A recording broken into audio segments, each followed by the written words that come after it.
afternoon unfolding here for the Blues. Paddy Cripps, he rolls through and the champ kicks it. Mackay's going to finish it after the siren.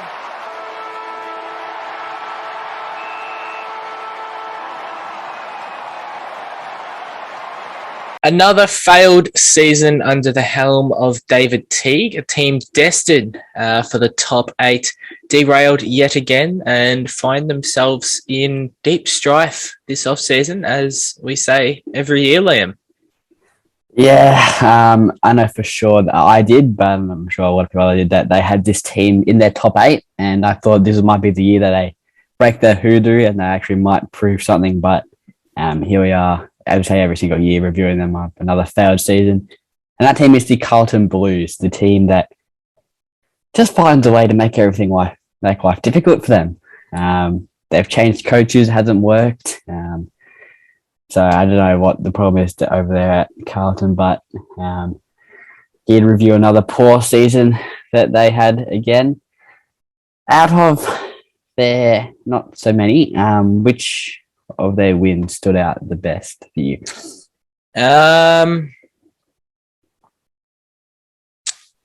Gotta go round 7 against the Bombers. At the G, I think it was a Sunday Arvo from the top of my head. Yeah. Almost 60,000 in attendance, so brilliant match anticipation. Yeah. And the Blues ran out by 16 points. Now, it probably wasn't their best win in terms of, teams and positions on the ladder. Yeah. But it was their best win in terms of a team performance, etc. Yeah. From what I saw. Sam Walsh stood out with a goal, 33 disposals and 7 clearances, as he did throughout the whole year. So what'd you go with? I had to go the exact same. It was their highest score of the season, I think 123 to 107. So, it was also a great win. They also didn't have many. But it was pretty much just a classic match, two old rivalries going at it. And, I think Harry Mackay kicked 4 that day, as he did probably most of the season. So that probably got them over the line. Now on to probably the negatives that I had a lot of, but their worst loss that they had. They had a few, but which one? It's pretty straightforward one for me.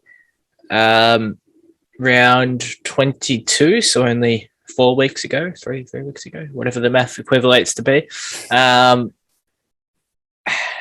Travelled over to South Australia for long-time servant Murphy's 300th game, which proved to be his last as well.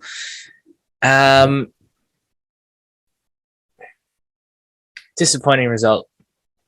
It was 95-point smashing from the Power, who kicked 18 goals in a row. Yeah. I remember watching this game, and the Blues, they were up early. They were up by about 3 or 2 goals, I think, pretty early. And then all of a sudden, they just went away. I was 18 goals in a row. And I don't think Carlton kicked on after that. I think they kicked like 7 points straight or something like that. Yeah, they didn't kick a goal in the second half. Very poor 6 points in total. Yeah, very poor performance, especially in a big occasion. You thought they would have tried their best at least to try and get a win from Mark Murphy's 300th, but summed up his career. He hasn't had much success. He's been there with Carlton through the darkest days, and he's still stuck around. So, it's piss poor performance yet again from the Blues. For sure. Now on to your top 3 best and fairest, which honestly was not a hard decision to make. There wasn't many options as such. So what'd you chuck in? What order? Obviously, number 1, I had to go with Sam Walsh. He's obviously the star, one of the stars of the comp. So no doubt he's topping it for me. Number 2, I've got the Coleman medalist. I've got Harry Mackay. obviously it's hard to go past the Common medalist for your best and fairest. He pretty much their main target going forward, so he gets in number 2. And number 3, a bloke who's improved, you could say, over the last few seasons. Probably an All-Australian snub for me, but it was Jacob Wiedering. He had an exceptional season down back. Brilliant in marker, brilliant in the air. And if Carlton can actually get something going, he can be almost the backbone of their backline with him and William Jones. They'll be very solid. In a few years to come, if Carlton can get their act together.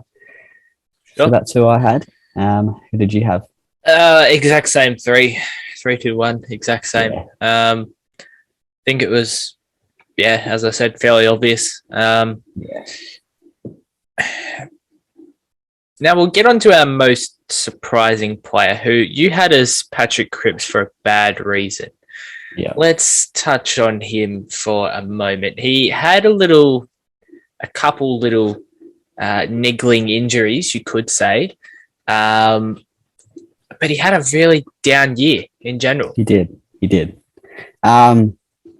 Everyone to the issue might have been up there for the Brownlow, and I know for sure I had him up there, and obviously pretty high, but for me, he just didn't show up when they needed him. He had a few big games. He kicked a few games where he had about 3 goals. But again, he just didn't really show up when they needed him. And a few of the big games that they played, he just kind of went away into his shell. That's pretty much what it was for me. It was pretty much pretty much everything. He went down. He went below average for his career this year. Everything I'm seeing here is in the orange and yellows. So, it was obviously not a very average season from the Blues keeper, who I thought would have had a much better one. Yeah. So now on to you. I believe you had someone that exceeding expectations. Yeah. Sammy Walsh stood out and solidified himself as one of, if not the best young midfielder in the competition. Just 21 years old and not turning 22 for a while either. The Blues found a bit of a stud with him. He had +9 in disposals, +2 in tackles, +2 in clearances. He went up in almost every single stat this year. He actually went up 0.1 of a goal as well. So every single stat he went up. It was just dominant performance from Walsh, who's, as I said, solidifying himself as one of the best young mids in the league. For sure. The next segment takes us on to what do Carlton need to do? What do they don't need to do, kind of, in a way? How can they finally prove us something different that they're going to make finals? There's a fair bit that you can look at both ways. Now, what they don't need to do, they have a fairly solid list. For me, if you look at every single one of the 18 teams, best 22, Carlton's is probably in the top 8. Yeah, I'd agree. They just don't click. They don't merge, whether that's David Teague's fault, as people have been saying, or whether that's on the leadership group or just Carlton in general. They have a finals list. There's nothing really to argue with that. And I think once and if they get their coach situation right, obviously with Ross Lyon pulling out yesterday, I believe it was, maybe Wednesday. I think, I don't know who they're going to go for as coach. You'd want someone experienced to lead the Carlton side at the moment. That's probably they need. I can see there's one bloke that's been rumoured to them, which is Adam Shearer, as another potential midfielder. So next year you could have Cripps, Shearer and Walsh as your 3 on-ballers. That'd be scary. That's one of the best mids in the league again. Yeah. It depends what they give up for him. Yeah. They'd have to try and get him pretty cheaply if you're Carlton. Which try and snake a deal. It's probably not realistic to get him cheap. Freo will be asking for a lot, and rightfully so. But we'll have to wait and see with that. Yeah. I believe another bloke who said he wanted to, who was rumored to him, was Patrick Lipinski from the Western Bulldogs. He said he wanted more game time. About He 90% nominated. of the league wants to go to Carlton. They must be seeing something we don't, but every player seems to go there and not getting their wish of getting success. So yeah, first of all, I think I need a new coach. I need to get a coach that can put this list right. They've also seen Brennan Bolton needed Jack All. David Teague was supposed to be, the Teague train was up and about. He was supposed to be getting them somewhere, but I think it's just that club. None of the players seem to click, and just, I don't know what's going on over there. They should, I believe their board said their ambition is to make finals next year, but they seem to say that every year. They've been saying that for 25 years. And yeah, they still haven't done anything. So as a Carlton fan, you can only hope and wait. As Carlton wanted to Alistair Clarkson or Brad Scott to change their mind, but to me, that's just outrageous. I don't see either of them doing so. No. So they're going to have to deep look at getting a coach that can get their act together. For a team that hasn't made finals since 2011, technically, because 2013 they can't really count. It was a bit of a jump up. For a team that hasn't made finals since 2011, that's pretty appalling. It is.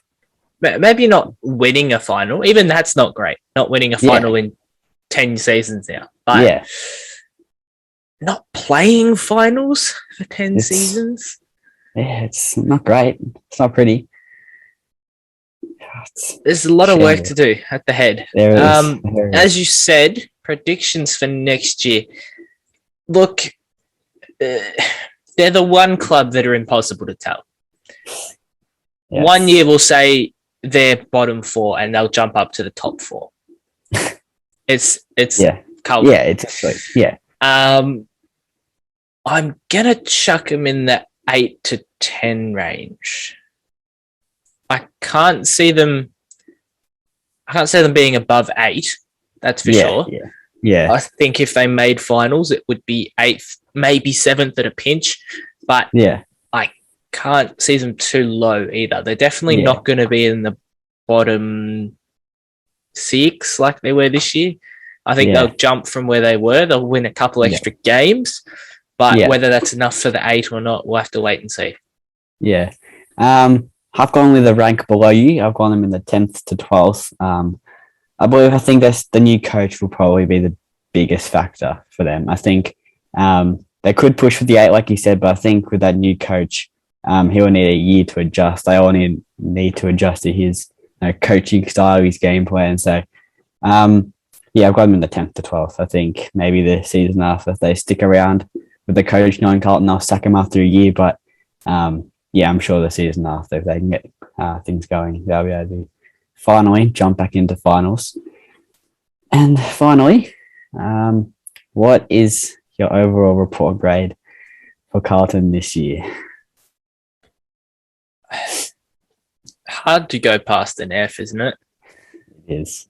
Front office drama, a coaching investigation that took all of 4 months, and then they said we'll have a decision, and then left him waiting for 3 days when we all knew the decision. We just wanted to get it over with.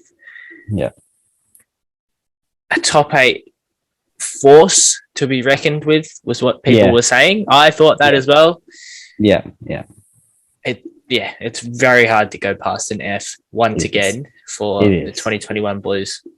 Yeah, it is. I've gone with the exact same. If I could give them lower, I probably could, but I had them in my top 8 predictions. I thought this is the year Carlton going to jump up, but again, they've just what I saw down, they've slumped to 13th. It just has to go with the death. Another failed season. It's not it. This club is in shambles, and they need to get their act together if they want to get their so-called success that they've been waiting very long for. It's a long road to the top. It is. It's a long way, but have to stay patient. I'm sure something will come around eventually. Blues fans have lost their patience long time ago. I don't blame them. I think that wraps it up, unless we've got any other news or stories or anything on the Blues. I think I've weathered out all my, just other disappointment for Carlton. I think it's all been said. All right, perfect. So thank you all for watching and listening, wherever that may be. We hope you enjoy your footy tonight and tomorrow with the semi-finals. And yeah. Sure. Catch us on Monday for the next team review, which off the top of my head might be Fremantle. Richmond. Richmond, that's the one. So catch us then. We'll do.